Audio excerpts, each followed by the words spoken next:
I'm here today to talk about a new global system that maybe some of you haven't heard too much about, but it is rising up right now in our midst at this very moment in history on the world stage. Dr. Henry Kissinger and the late Zbigniew Brzezinski called it the new international economic order. That was back in the early 1970s. In fact, there's a great quote from Dr. Brzezinski that I love to share with my audiences. It comes from his book published in 1970 under the title, Between Two Ages, America's Role in the Technetronic Era. That book was dedicated, by the way, to his daughter Mika Brzezinski, who still is a key player right now today in the information war being waged against we, the American people. This quote I'd like to share from his book sets the tone for my entire presentation. So let's read it together here and let it sink in. And remember, this was written 25 years before the internet and some 35 years before anyone heard of Facebook or Twitter. And he writes, the technotronic era involves the gradual appearance of a more controlled society.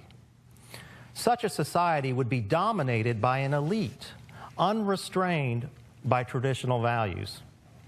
Soon it will be possible to assert almost continuous surveillance over every citizen and maintain up-to-date, complete files containing even the most personal information about the citizens. These files will be subject to instantaneous retrieval by the authorities, unquote. Now, I don't know about you, but that quote written in 1970 was prophetic, and it was very revealing. What he's talking about there is a new global movement that would have been unheard of in his day, but it was the technocracy movement. Now, let's define technocracy. What do I mean by that? Technocracy, according to the great Patrick Wood in his book, Technocracy Rising, is, as he calls it, the science of social engineering. The science of social engineering. I like to refine that a little bit more and call it the science of human control. The end goal of technocracy is a dictatorship where the most powerful people in society are not politicians, but unelected experts, bureaucrats, scientists, engineers, and data collectors in both the public and private sector. President George Herbert Walker Bush referred to this emerging system in 1990 as the New World Order. Joe Biden echoed that claim just last week in his speech in Poland, where he said a New World Order was at the precipice, and he punctuated that by saying, quote, unquote, it's coming. Now it's fashionable among the elites today to reimagine the New World Order by calling it the Great Reset. That sounds less conspiratorial and much more 21st century. But it's really the same thing that the United Nations calls sustainable development, or Agenda 2030, with its 17 sustainability goals outlined 1 through 17. You can go on their site and read them. Whatever you wish to call it, I agree with Mr. Biden, it is coming. The question is, how will we respond? Will Christians stand against it when it gets here? And is it right now at the very door? I believe it is. The major power center pushing the Great Reset lies within the World Economic Forum. Based in Davos, Switzerland, that organization is led by its founder, Dr. Klaus Schwab. He's an economist and an engineer who is a citizen of Germany. It meets every year with the world's most powerful elites in attendance from all sectors of life: business, government, entertainment, academia, and technology. What we are talking about is the cultivation of a system that I like to refer to as the Fourth Reich. I've also called it the beast system. It shares many of the values and worldview characteristics of the Third Reich, that being a belief in a new master race, the use of eugenics, technology, and zero tolerance for dissent. This system, when fully implemented, marks the end, in my opinion, of pluralistic America. The Nazis had the death camps for those who they designated as unfit for society. The modern Western technocrats have big tech, big pharma, and a Planned Parenthood network of abortion clinics to perform essentially the same task of weeding out undesirables. Both believe in a system of rewards and punishments based on how obedient you are to the system. Do not confuse what you're see going on in America today with the communist revolution. In my personal opinion, a lot of conservatives make that mistake. They think that we're undergoing a communist revolution. Unlike the communists of old, the Third and Fourth Reichs believe in using, not eliminating, the wealthy capitalists who engage in free enterprise. The high priests of the Fourth Reich, like their ancestors in the Third Reich, are expert at using propaganda to create a cult of groupthink. They also call it the hive mind, if you will.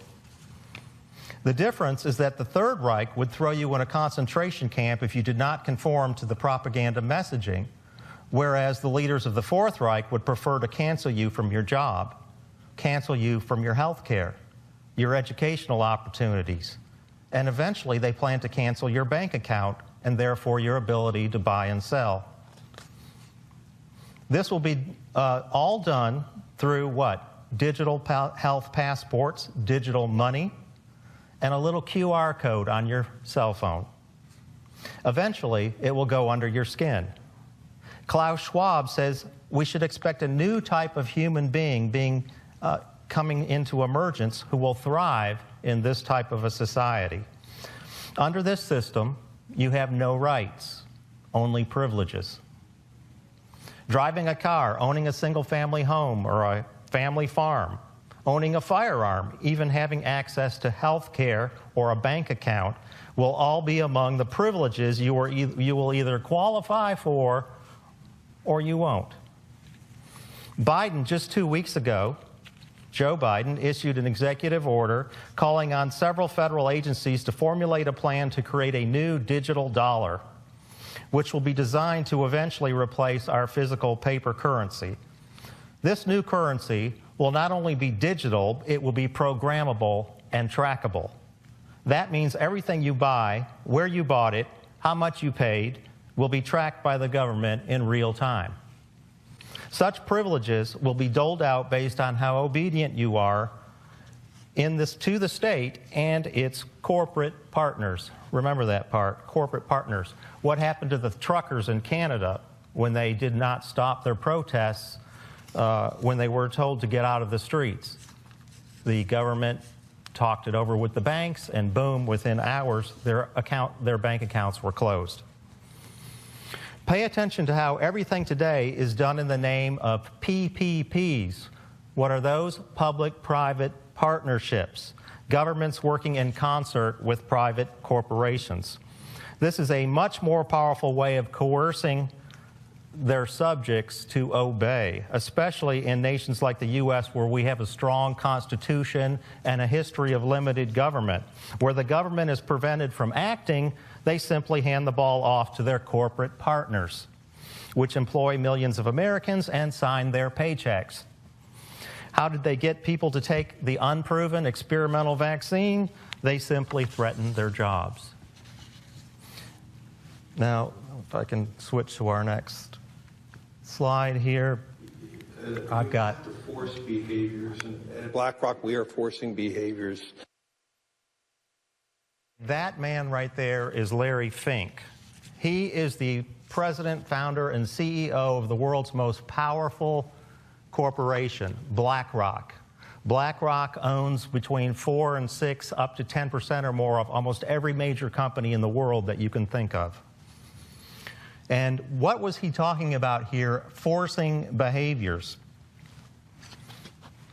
The World Economic Forum, which he happens to also be on the board of trustees of, is the premier voice. They consider themselves the premier voice of public-private partnerships. This is key to understanding their mission. Whenever you hear Biden or some other politician talk about our partners in the private sector, you know they're a globalist following the World Economic Forum template, a template for total world domination.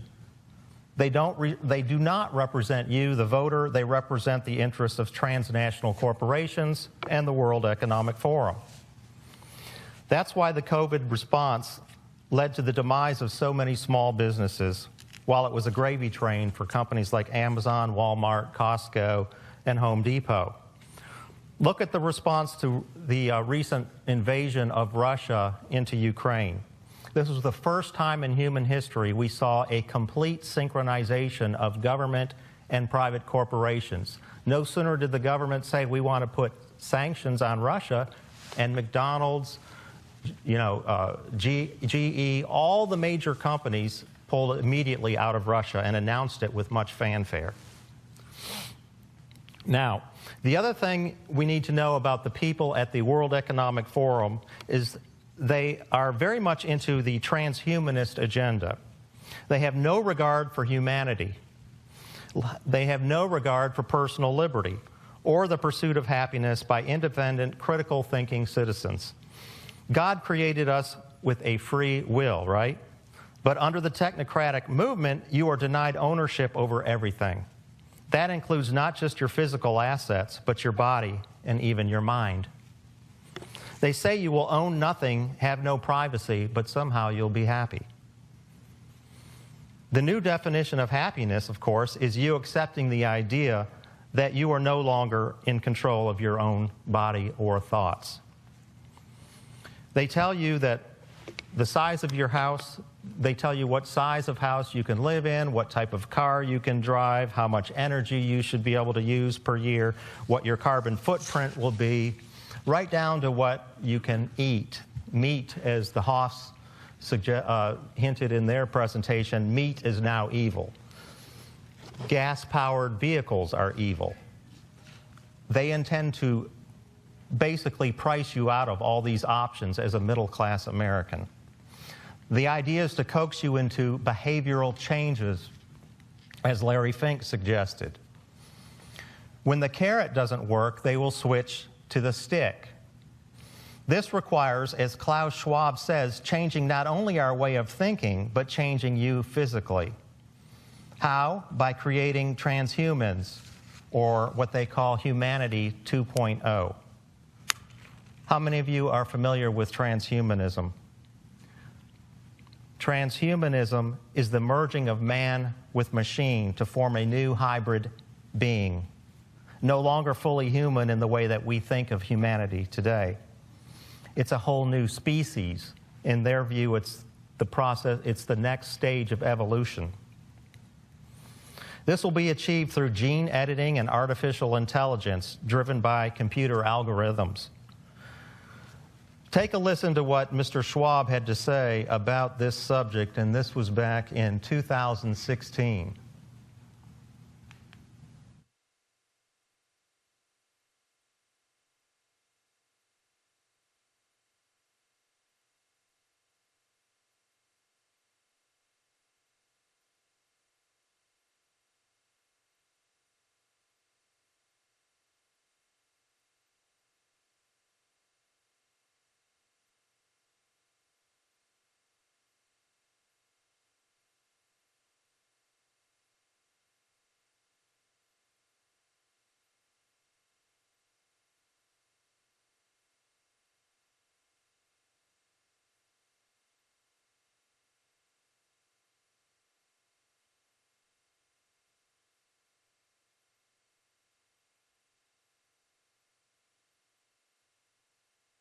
Aujourd'hui, au bout de ça, on parle de puces qu'on pourra s'implanter. Ce sera quand, ça?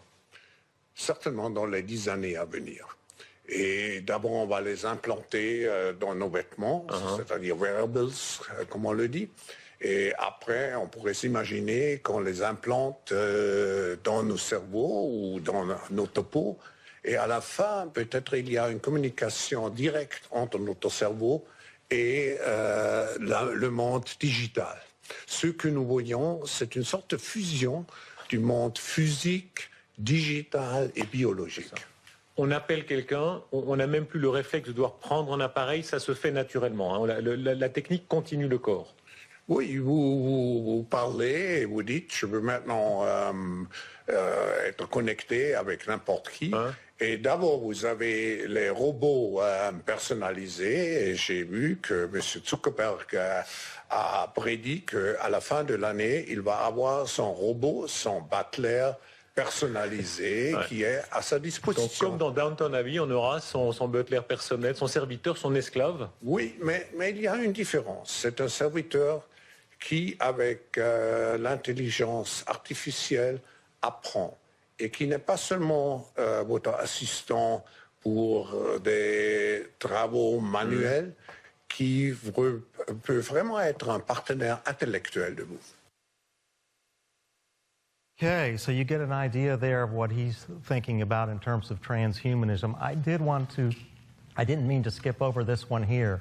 When Larry Fink is talking about forcing and using corporations to help force people to change their behaviors, this is just one small example of how they're looking to change our behaviors. And this is just on the topic of transportation. They have behavioral changes planned for every facet of your life. And we don't have time to go into all of them. But let's just look at one, transportation.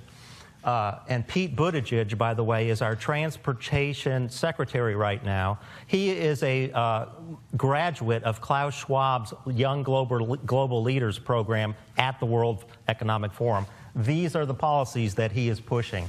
They want to make public transportation cheaper so more people will ride on the public transit. They want to have car-free Sundays in large cities where the whole city on Sunday will be free of vehicles. They obviously want more people to work from home. They want alternative to private car use in large cities. Promote efficient use of freight trucks and good delivery. Prefer high-speed trains to planes. Well, I wouldn't be here right now if I had to get on a train because it would be much slower and I wouldn't have gotten here on time. But I don't count. Businesses need to change their behavior. Okay, let's talk about food shortages. The whole idea. To the next one.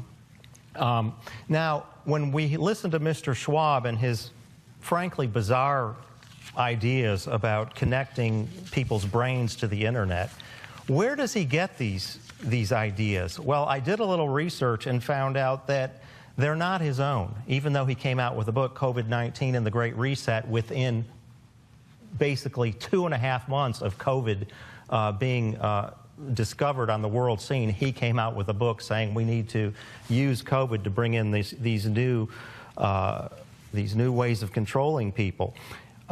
Well, then I found out that his chief advisor at the World Economic Forum is a man named Yuval Noah Harari.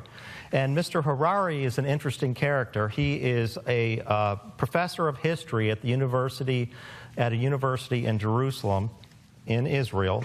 He's fairly well known in Israel, but basically unknown here in the United States. He's the chief advisor to Mr. Schwab, and he says we are, quote, hackable animals as human beings, and as such we can be reprogrammed. Let's take a look at Mr. Harari.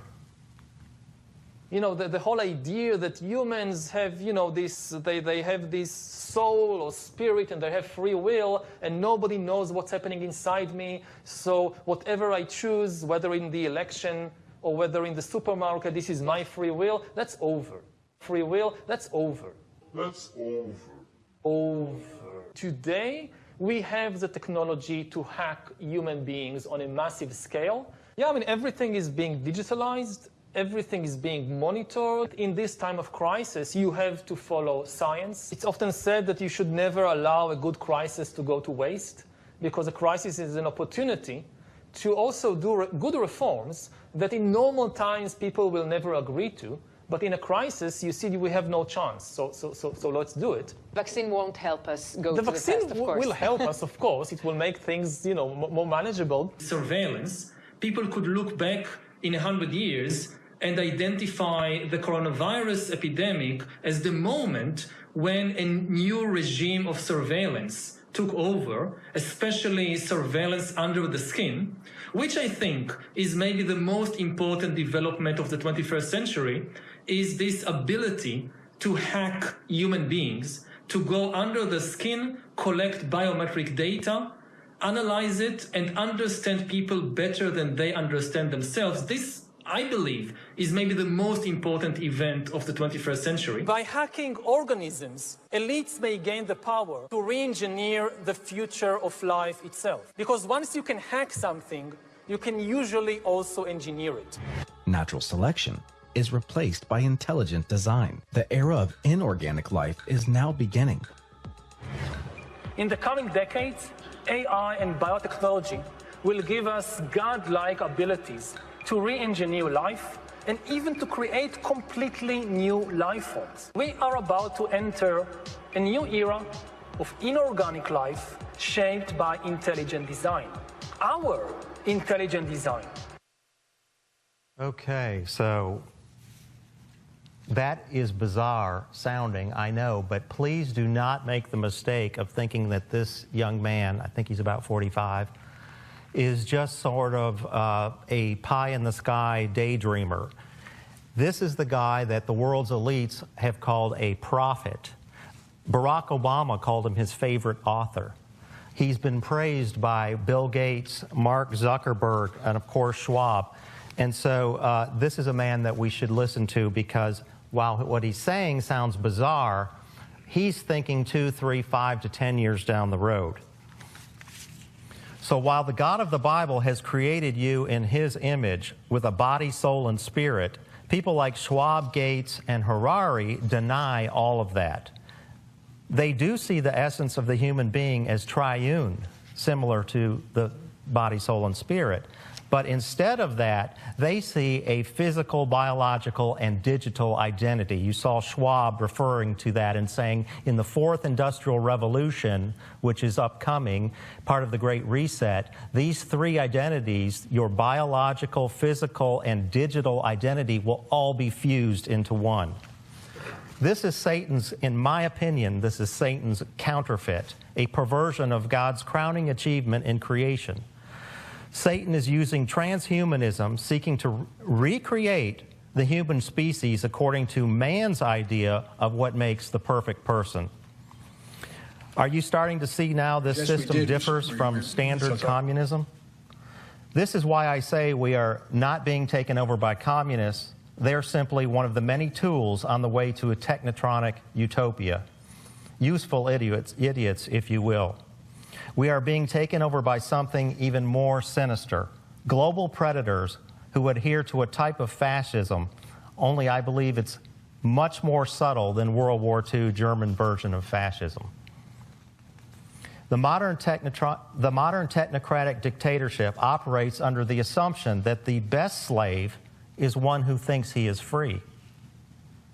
The great novelist Aldous Huxley understood this and predicted it back in 1931 when he said, quote, "The perfect dictatorship would be the appearance of a democracy, but would basically be a prison without walls, in which the prisoners would not even dream of escaping. It would essentially be a system of slavery where, through consumption and entertainment, the slaves would love their servitudes," unquote. The key there is deception. They woo you in with their exciting technology and lies about how it will make your life better, more convenient, more productive, safe, and secure. They use all the buzzwords. This is more dangerous, in my opinion, than Stalin's use of brute force. Whereas the old Soviet Union communists crushed the churches, the Fourth Reich, just like its predecessor in the Third Reich, believes it can co-opt the churches. Only those churches that do not buy into the system will be persecuted. Like the Third Reich before it, the Fourth Reich worships science and data and uses it to its advantage, not yours. Science and data get weaponized against their opponents. If you dissent from their narrative, you are not, quote, following the science. In terms of propaganda, they have weaponized not only the media, but the public education systems against the principles of the Bible and our Constitution. Now there are some differences, I'm going to point out, between the Third Reich and the Fourth Reich. Instead of being nationalist like the Third Reich, the Fourth Reich is globalist. Instead of cultivating obedient citizens of Germany or Austria, they want global citizens with no love of any particular nation. That's why they're in the business of destabilizing nations right now. Violent crime, open borders, the drugging of America, the circuses, the inflation, stoking racial divisions, that all plays into destabilization. Before you can have the Great Reset, you must have the Great Collapse. That's why they weaponize everything and go from one crisis to the next until the West, in particular the United States, is totally destabilized. Remember Harari's statement that we just heard a second ago on the screen. They must take advantage of crises, because it is only in a crisis that you can get people to go along with radical changes that they would normally resist. Klaus Schwab has said that COVID should be used as a, quote, narrow window of opportunity to transform society, and that these changes will be permanent. So in the end, they've weaponized the public education system, they've weaponized the media, they've weaponized the border, 200,000 people per month coming in, we don't know who they are, weaponized the healthcare system, everything with a singular goal in mind, the collapse of the United States of America as we know it. Harari said that pandemics would be used in particular to usher in this new system that he and Schwab have called the Great Reset, that others have called the New World Order, and that I'm calling the Beast System. Now, I believe the biggest crises are yet to come, that COVID-19 was just the first phase. But the pandemics did serve its purpose. It got people used to obeying unscientific, illogical rules, wearing a mask that doesn't protect you, conducting more of your life online as opposed to in person, learning to accept your employer dictating to you what your healthcare decisions should be, to the point of receiving regular injections of an unknown chemical substance. They want you to believe it's impossible to look at someone and know whether they're male or female. The Bible says God created us as male and female, so they must say the opposite, and you must believe them. This whole thing is built around a system of rewards and punishments. Remember in George Orwell's 1984 novel, his classic book, 1984, Winston, and you remember he was sitting in this interrogation room, and his interrogator held up 3 fingers. And he asked Winston, how many fingers do I have up? And Winston kept saying 3, but that was the wrong answer. Winston had to say it was 4 because the party told him it was 4. Winston could not be released back into society until he believed that the number was whatever his interrogator told him it was, not what he saw with his own eyes. It's the same today. That's why the Supreme Court nominee, Judge Jackson, just last week said she could not define what makes a woman, because she knew that that definition could change tomorrow, and she would have been on record with the wrong answer. So they accomplished a lot from this last crisis, the pandemic, but they've got a problem. They discovered that roughly 70% of America was willing to abide by any and all of these nonsensical edicts. The lockdowns of small businesses and churches, while Walmart and liquor stores were allowed to stay open. The constant testing and quarantining of healthy people. At least 70% of Americans believed all these lies, and they obeyed, either out of fear of the virus or fear of their fellow citizens, peer pressure. But here's the problem. They were able to manipulate 70%, but they still have 30% to contend with, the resistors. How do they plan to bring them into line? You can't have a Great Reset, which claims to fundamentally transform every facet of our lives, with 30% of the people in the world's most prosperous country, the U.S., opting out. UN Agenda 2030 openly states that this is the plan for all people, everywhere. No person will be left behind. That's a direct quote from the agenda. That's why the globalists at the World Economic Forum have at least 2 or 3 more crises in their bag of tricks. They have talked about a coming massive cyber attack that would target our banking system and possibly our electric grid. They've been talking openly about World War III for the first time in my life. I was born in the early 60s.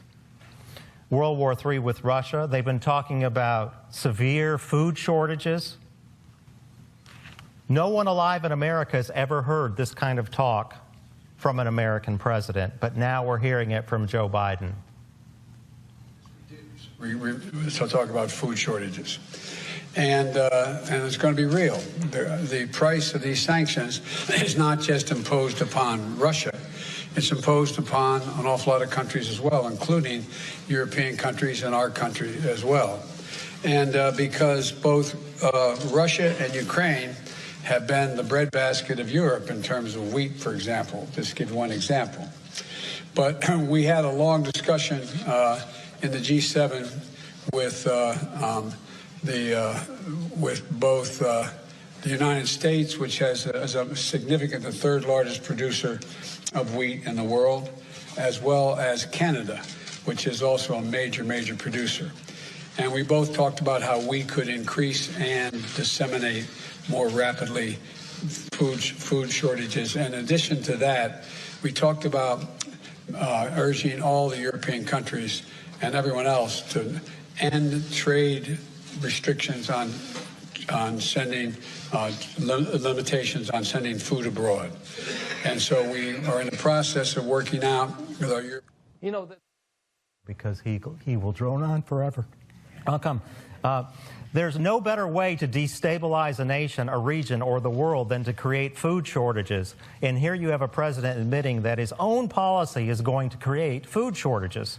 Biden said they're going to mitigate those food shortages by sending more food out of the U.S. to other countries, while at the same time he's opening our borders and inviting the world to come here. That sounds to me like a recipe for disaster, and I expect food rationing and bread lines perhaps within the next year here in America. None of this is incompetence. It's all by design. Gas prices, $4 a gallon, that's not by accident. Food prices soaring, and eventually food shortages. None of that will be an accident. They've already foretold it. They must collapse the U.S. dollar-based global economy before they can fully implement the Great Reset, the crowning achievement of which will be a digital global money system and a digital global ID system. That's when you have the final phase of the Great Reset and the onset of the long-coveted New World Order. Whether they are successful or not depends on you. Will you blindly walk into their trap during the next crisis, or will you resist? It's great to be here, and I appreciate the invitation. And I was a little nervous about speaking, but after watching Biden, the President of the United States, I figure I couldn't do worse, and I certainly don't have that function. So, now, is the Great Reset a conspiracy theory? This seems to be the question. Is it a vast left-wing plot to establish a totalitarian world government? No, it is not a conspiracy theory, even though some people have spun conspiracy theories based on it, and with good reason, as we shall see. The Great Reset is real. Indeed, in June 2020, Klaus Schwab, founder and executive chairman of the World Economic Forum, and Thierry Malaret published a book called COVID-19, The Great Reset. In the book, they define the Great Reset as a means of addressing the weaknesses of capitalism that were purportedly exposed by the COVID pandemic. But the idea of the Great Reset goes back much further. It can be traced at least as far back as the inception of the World Economic Forum, originally founded as the European Management Forum in 1971. In that same year, Schwab, an engineer and economist by training, published his first book, Modern Enterprise Management and Mechanical Engineering. It was this book, in this book, that Schwab first introduced the concept of what he later called stakeholder capitalism. And I will explain what stakeholder capitalism is soon. Schwab and the WEF have promoted the idea of stakeholder capitalism ever since. They can take credit for the stakeholder and public-private partnership rhetoric and policies embraced by governments, corporations, non-governmental organizations, and international governance bodies worldwide. In 2018 and 2019, two key events took place that became a primary inspiration for the current Great Reset project. And for obvious reasons, they provided fresh fodder for conspiracy theories, so-called. Please don't blame me for the latter. All I'm doing is relating the historical facts. In May of 2018, the WEF collaborated with the Johns Hopkins Center for Health Security to conduct Clade X, a simulation of a national pandemic response. In October of 2019, the WEF collaborated with Johns Hopkins and the Bill and Melinda Gates Foundation on another pandemic exercise, Event 201, which simulated an international response to the outbreak of a novel coronavirus. This was 2 months before the COVID outbreak in China became news, and 5 months before the World Health Organization declared it a pandemic. And it closely resembled the future COVID scenario, including incorporating the idea of asymptomatic spread. The Clade X and Event 201 simulations anticipated almost every eventuality of the COVID crisis, most notably the responses by governments, health agencies, the media, tech companies, and elements of the public. The simulated responses and their effects included worldwide lockdowns. This is all simulated 2 months before Corona. Worldwide lockdowns, the collapse of businesses and industries, the adoption of biometric surveillance technologies, an embrace of social media, an emphasis on social media to combat misinformation and disinformation, the flooding of social and legacy media with authoritative sources, widespread riots, i.e. the mostly peaceful protests, and mass unemployment. In addition to being promoted as a response to COVID, however, the Great Reset is promoted as a response to climate change. On June 2019, the WEF signed a memorandum of understanding with the United Nations to form a partnership, the UN 2030 Agenda for Sustainable Development. Shortly after that, the WEF published the United Nations World Economic Forum Strategic Partnership Framework for Agenda 2030.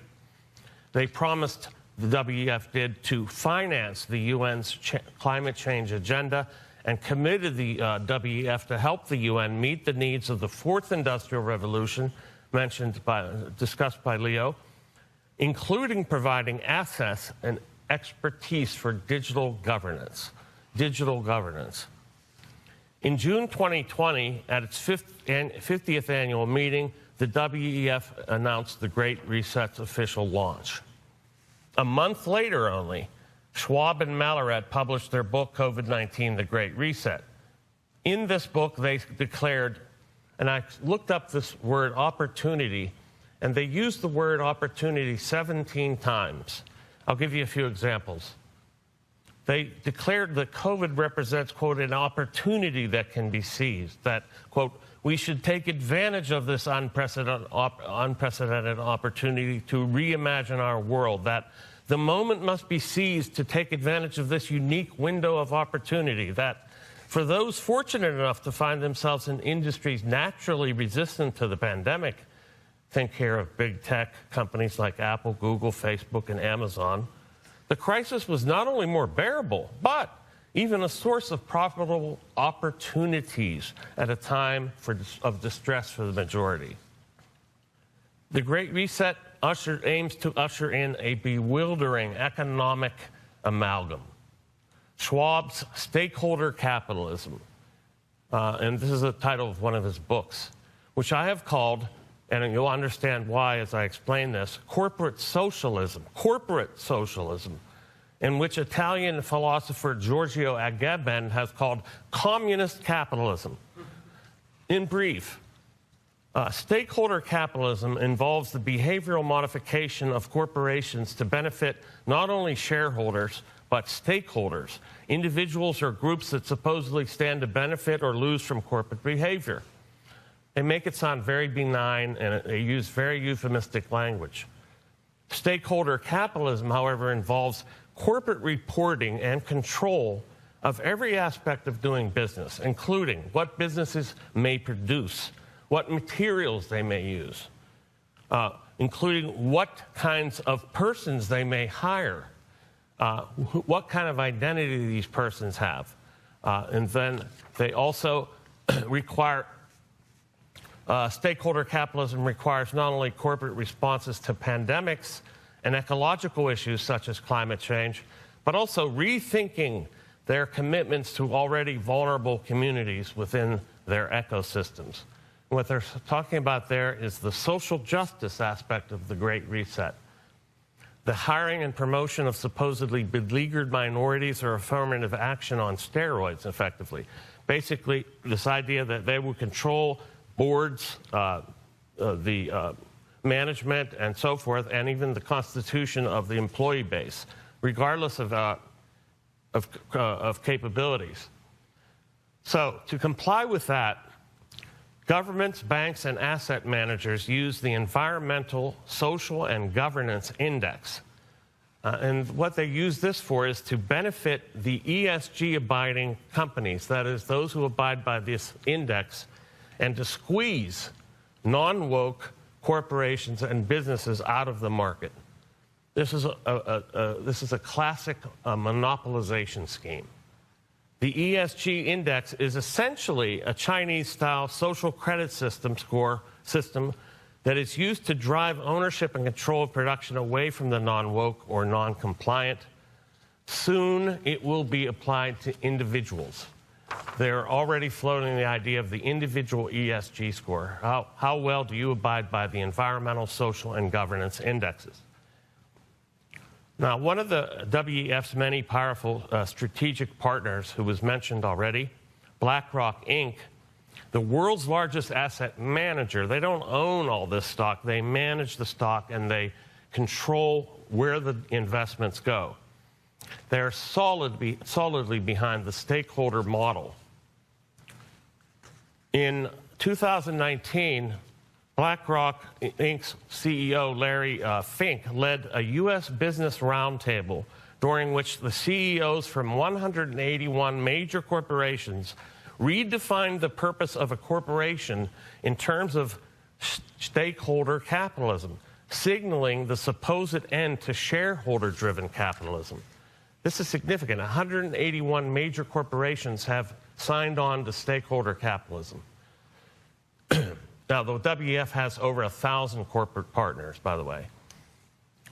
In his 2021 letter to CEOs, Larry Fink made firm his position on investment decisions, declaring that, quote, climate risk is investment risk, and, quote, the creation of sustainable index investments has enabled a massive acceleration of capital towards companies better prepared to address climate risk.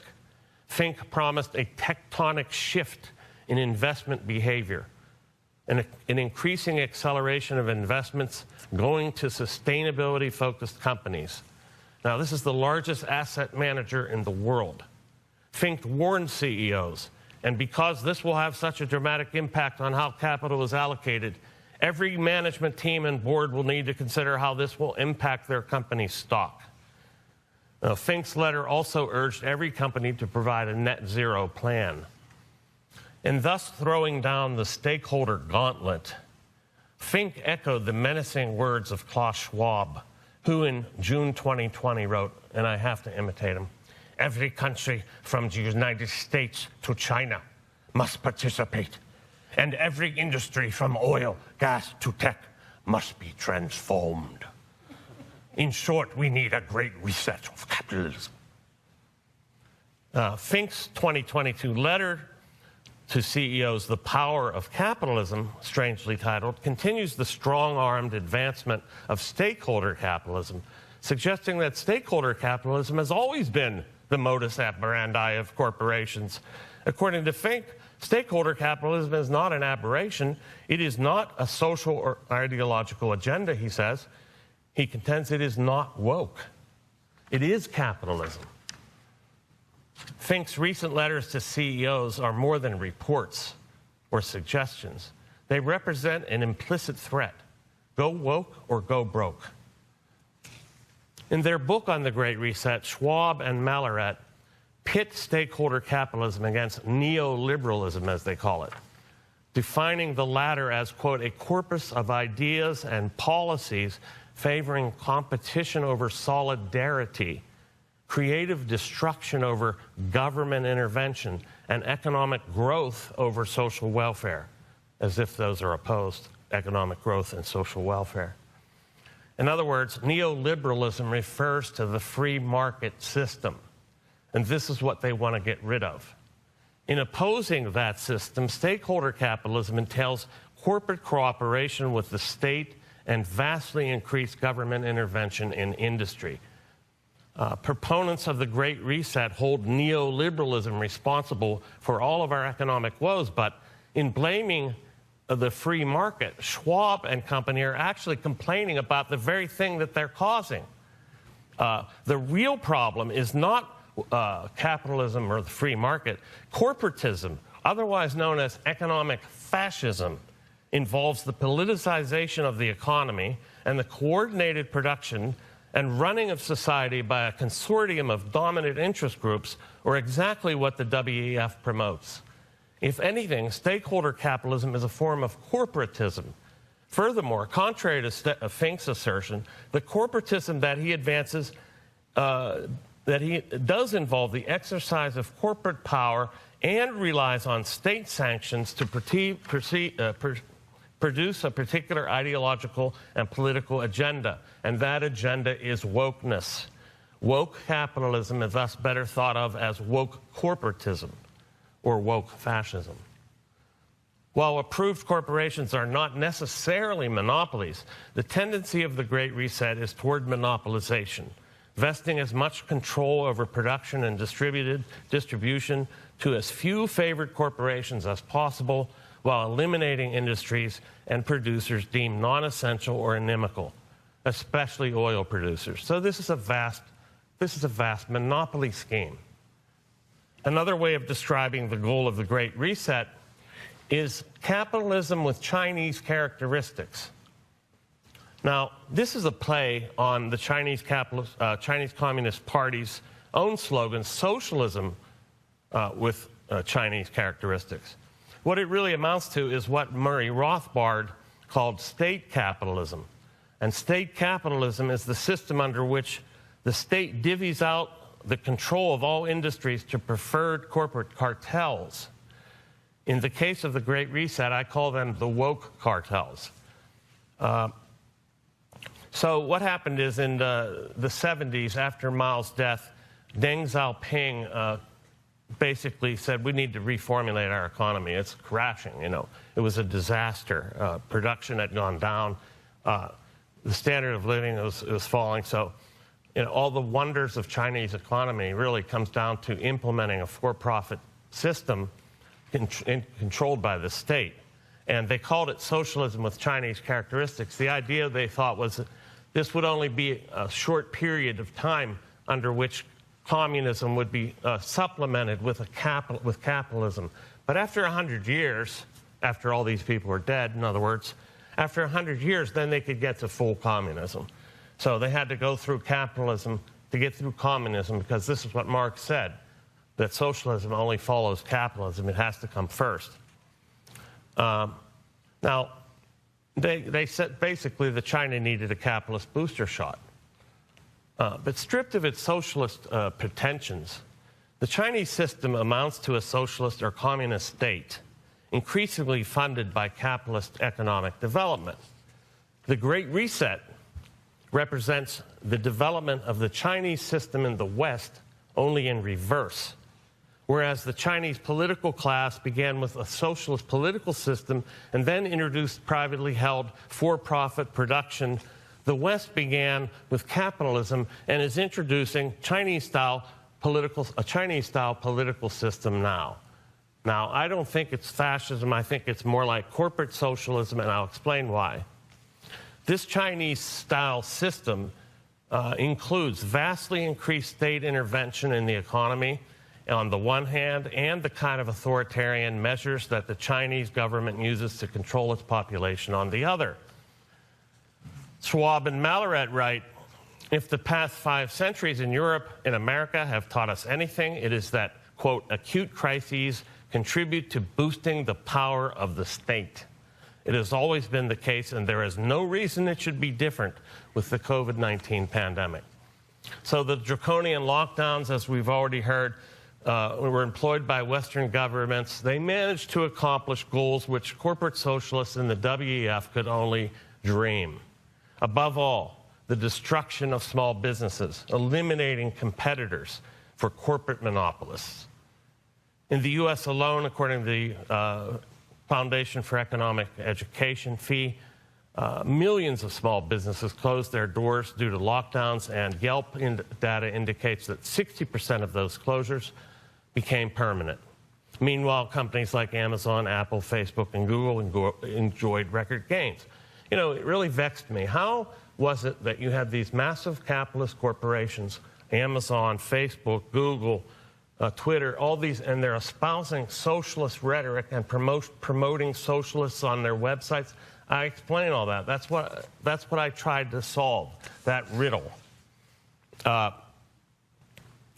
So this basically, just as predicted, the COVID crisis ushered in an acceleration of the Great Reset, monopolization, increasing monopolization on top, and actually existing socialism for everybody on the ground. That's the phrase that dissidents in the Soviet Union used to describe what socialism was really like, actually existing socialism. Now, on to the governance aspect of this. The stakeholder model of public-private partnerships and corporations in league with the state spills into the governance model of the Great Reset. Woke corporatism not only involves the interjection of government into business affairs, it also places corporations in decision-making positions within governments. Defined by crafted by the WEF after the 2008 economic crisis, the Global Redesign Initiative contains a 600-page report on transforming global governance. In the WEF's vision, quote, the government voice would be one among many without always being the final arbiter. Well, who's the other part? The other part is the corporate part. This configuration yields a corporate-state hybrid that is largely unaccountable to the constituencies of national governments. Terence Corcoran of the Financial Post writes, the growing popularity of government-run industrial policy is one side of a bad economic coin that's circulating through Canada and American political circles, I would say through the entire West. The other movement taking shape simultaneously in corporate circles proposes to install corporations as global arbiters and enforcers of environmental, social, and governance policies. With the first, via industrial policy, the state takes a heavy hand in running the private economy. With the other, the ESG, corporations play a large role in setting and controlling policies, usually assigned in a constitutional democracy to the state. After all, these are supposedly elected representatives that are supposed to represent us. Instead, we have a state hybrid. This will be growing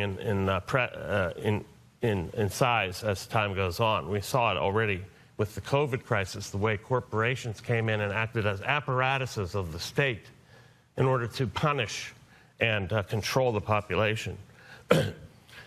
So governance is not only, though, under this plan, not only is the governance privatized to a large extent, which would be the cry of the left, oh no, look at the privatization, but also, and more importantly, corporations are deputized as major additions to governments and international bodies, intergovernmental bodies. That is to say, the corporations become state appendages, in effect.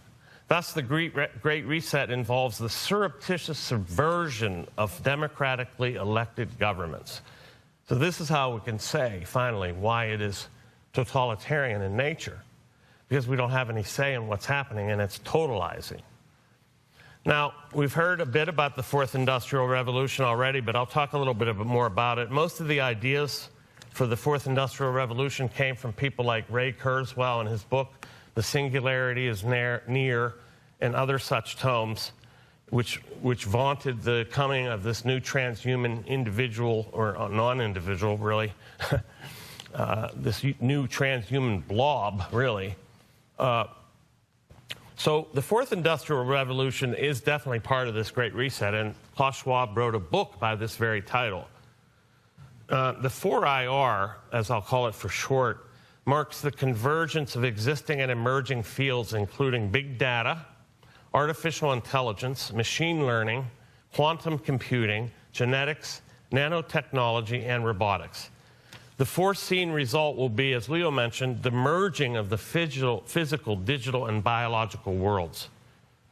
Some of the proposed and already developed elements include digital identities, not digital IDs, digital identities. This is the difference between an ID and an identity is a collection of everything about you, by which every digital action that one takes, every click of a mouse or a pad, is recorded, collated, and connected with one's digital identity. This is a concatenation of all of your activity. The Internet of Things, all resources given a digital identity. So everything will be tracked. The Internet of Bodies, all people given a digital identity, as I said. CBDC, or central bank digital currency, by which every financial transaction will be known and some even precluded. Smart cities, where every action one takes is tracked and traced, reported to a centralized database, and attached to a social credit score, likely the personal ESG. And so, in short, I would say, if not taken out of the hands of these corporate socialists, the 4IR technology will entail, or could entail, a virtual prison of body and mind. Now, other more pedestrian elements that have advanced the Great Reset have included unfettered immigration, travel restrictions for otherwise legal border crossing, the Federal Reserve's unrestrained printing of money and the subsequent inflation, increased taxation, increased dependence on the state, broken supply chains, and the prospect of personal carbon allowances. That is part of your ESG. How much carbon are you allowed to use? Such policies reflect the fairness aspect of the Great Reset. All the language they use is euphemistic and doublespeak, okay? Fairness requires lowering the economic status of people in wealthier nations like the U.S. relative to the rest of the world, like people in the third world. They're not going to create fairness by elevating anyone. The fairness is it's a downward-based egalitarianism. This is where woke ideology comes in, and this will be in addition to some things that have been said. Well, what could wokeness have to do with the Great Reset? I mean, what's the possible connection here? Well, let's think about this. Wokeness is not aimed at the sufferers or supposed sufferers and the sufferings it is supposed to redress. The wokeness, no, it works on the majority, the supposed beneficiaries of injustice. It does so by making the majority understand that it has benefited from privilege and preference. skin color, sexual proclivity, and gender identification are amongst the growing list of culprits. So the majority must be rehabilitated. In order to effect a Great Reset, it has to have an ideological component. The masses must understand that they have gained whatever advantage that they have hitherto enjoyed, including their freedom, based on the unfair treatment of others, either directly or indirectly. And this unfair treatment is predicated on the circumstances of birth.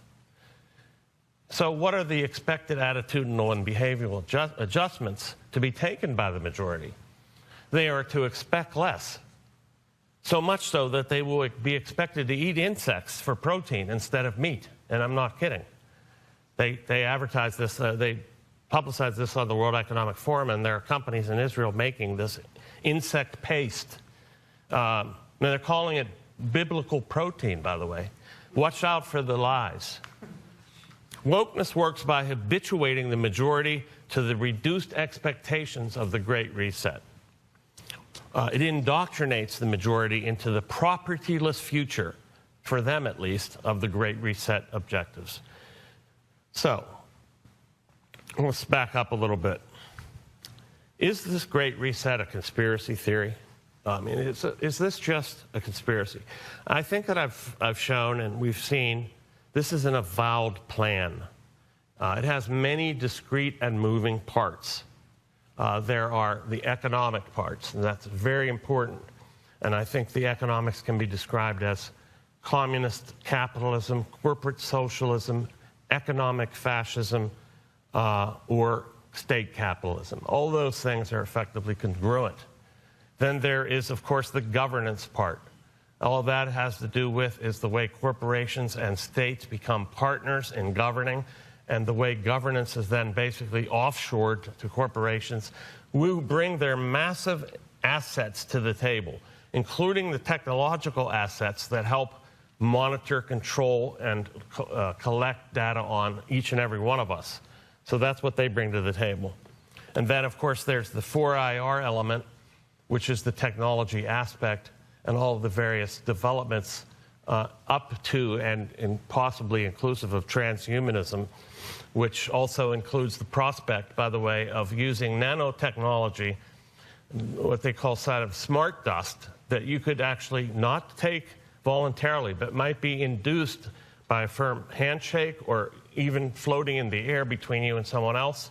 It attaches to the neurons of the neocortex and allows information flows in and out of the neurons. This is under development. I worked in robotics at Carnegie Mellon in an AI lab. This is really happening. Okay, this is not fake. I'm not talking about something completely far off in the future. They're already developing this technology now. So it might not be chips. I think it'll likely be nanobots. And then, of course, there is the ideological component, which is wokeness, I believe. So really, when you hear about wokeness, it's not some stupid way for Twitter people to attack you or be attacked by Twitter mobs. It's not just cancel culture. It is the indoctrination of the majority into this future of less, expecting less, and getting less. But let me end on a note of hope, if I may. Because the goals of the Great Reset depend on the obliteration of the free market, also of individual liberty and free will, it is perhaps ironically unsustainable. That is to say, we can reappropriate their language of sustainability and suggest that this is unsustainable. From an economic standpoint, it will crash, because you cannot have a thriving economy that destroys the middle class. This is known very well. And, you know, they point to China's success as an example, but they're really, really stupid in thinking that China would have risen to where it was without the consumer base of the free market in the U.S. and the West to buy their products. So, you know, when you destroy the free market, there will be a crash. There is no other way, as Ludwig von Mises pointed out. You cannot. There is no socialism. There's never been socialism because it doesn't work at all. It never can be affected. So socialism is always ideological and political when it comes down to it. It is unsustainable. Like the other attempts at totalitarian control, I believe the Great Reset is doomed to fail. But this doesn't mean that in the process it won't, like the earlier attempts, leave tremendous destruction in its wake and untold suffering, most of which would be the loss of human potential and purpose. This is the main crux of the issue, the loss of human potential and purpose. This is all the more reason to oppose it, with all the resources at our disposal. This is why I have been talking to congresspersons about this, the Conservative Opportunity Society and other groups, and why we must try to pressure our legislators into doing something to stop these processes. So they need to know what they are first. And that's what our job is to do, is to inform them. To divest from ESG-abiding companies. It's very difficult to get your assets out of certain stocks. For example, if you're in mutual funds, how do you know which of these companies are abiding by ESG dictates and enforcing woke dictates on everyone else? But it's doable. And there are funds that are available that are outside of that aegis. And then building parallel economic and political structures. Because if they're going to crush the free market, we must keep it alive, even as a vestige, as a remnant, in order for the future to inherit. Because without that, we will have nothing to have handed off.